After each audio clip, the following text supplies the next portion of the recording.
On her way to becoming a college graduate, wouldn't even stop to talk to the average kid. The type of Latina I'd sit and contemplate marriage with. Fuck the horse and carriage shit, her love was never for hire. Disciplined, intellectual beauty's what I desire. Flyer than Selma Hayek or Jennifer Lopez. Everyone told me kicking it to her was hopeless. At first I just thought she didn't mess with broke kids. The thug niggas always talking about how they smoke kids, but the rich sniff coke kids got no play. I'm not even interested what her body language would say. Everyone around the way gave up trying to get in it, cause didn't matter how good your game was, she wasn't with it. All the block bitches was jealous but wouldn't admit it. Talk shit and deny to everyone that they did it, cause they regretted the long list of niggas that they let hit it. And no one ever gave them shit except McDonald's and Diddick. Smoking weed with thoughts of envy whenever they lit it. She spoke intelligently and they bit it, always trying to copy, but when they tried to use her vocab they sounded sloppy. She had a style all her own, respectful and pure. I was sick in the head for her and there wasn't a cure.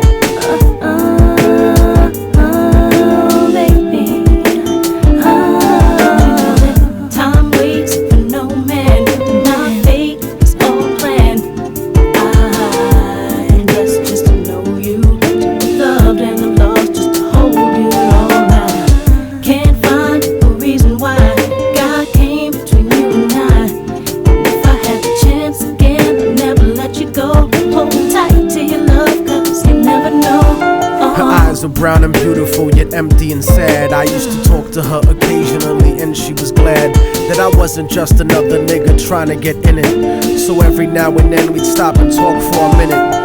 I didn't have a gimmick, so the minutes turned to hours. On her birthday, I gave her a poem with flowers. Then I took her out to dinner after her cousin's baby shower. We talked about power to the people and such. We spent more time together, but it was never enough. I never tried to sneak a touch or even cop a feel. I was too interested in keeping it real, perfectly honest and complete. She would always call me cariño and never technique. Bought me a new book to read every 2 or 3 weeks, forever changing the expression of my thoughts when I speak. It was because of her I even deaded all of my freaks. She convinced me to stop hanging out on the streets, to stop robbing and stealing from people like you.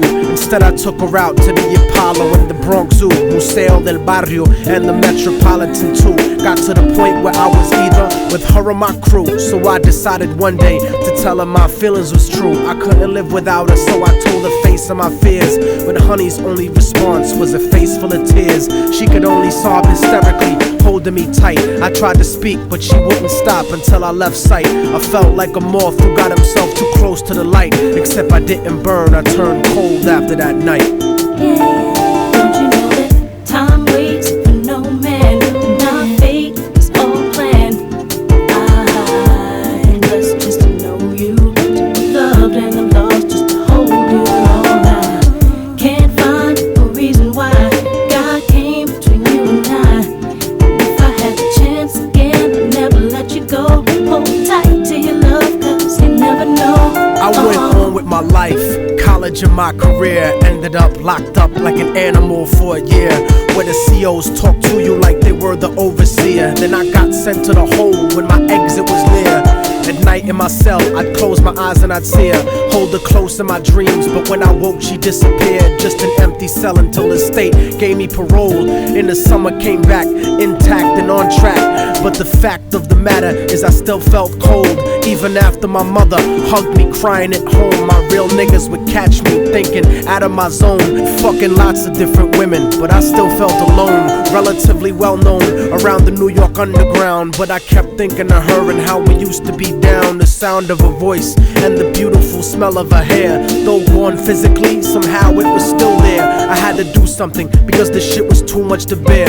So I went and visited the building where she used to live, the world looks a lot different after you do a bid. Your way of life done changed while primitive minds are still stuck in the same game. Like her cousin who was on the corner slinging cocaine, stepped in the lobby and tapped the button next to her last name. Her mom buzzed me up and hugged me up like a mother order, but her facial expression changed when I asked about her daughter.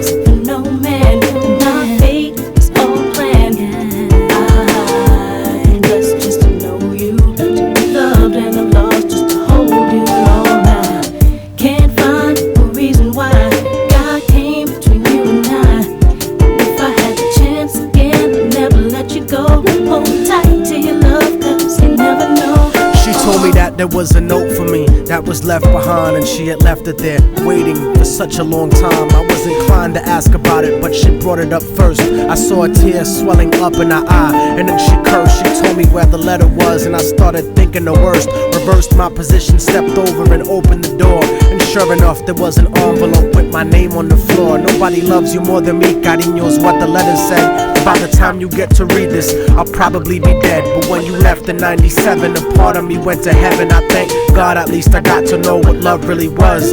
But it hurt me to see what true love really does. Cause even though we never made love, you were all that there was. It was because I loved you so much that I had to make you leave. You made me doubt the way I thought, you made me wanna believe.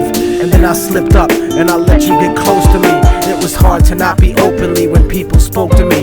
This was not the way I thought my life was supposed to be.